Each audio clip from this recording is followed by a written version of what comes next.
What Yes. was her lasting legacy? Oh, a much freer economy that went from 19th to 2nd on the OECD economic ladder. She brought the unions under control. She privatized the commanding heights of the economy by denationalizing all those big industries that had come into government hands and were doing so badly. She started the process that brought peace in Northern Ireland. She worked with the Pope and with President Reagan and helped tear down that wall and destroy the evil empire without a bullet being fired.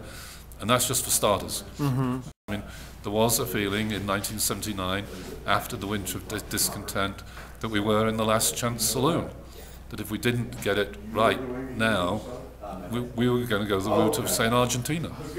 Former world-class economy going, in the case of Argentina, from about 6th down to about 120th, that we were in danger of doing the same.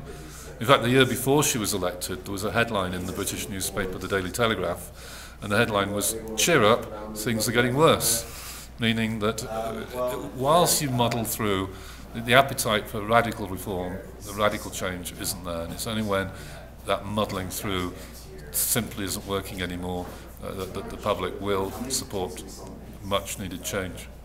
People felt that we were at a crossroads, and if we went one way, that we were going to go to purgatory. If we went the other way, we stood a chance.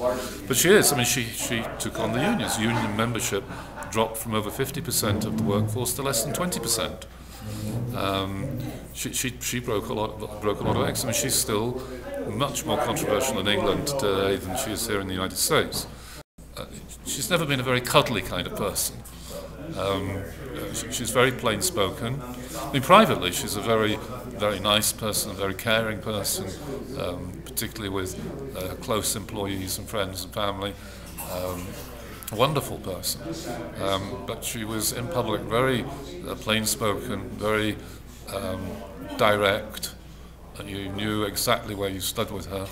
In fact, the left in British politics, when she retired, Tony Benn, who was our leading left-wing MP at the time, complimented her and said, we always knew where we stood with you.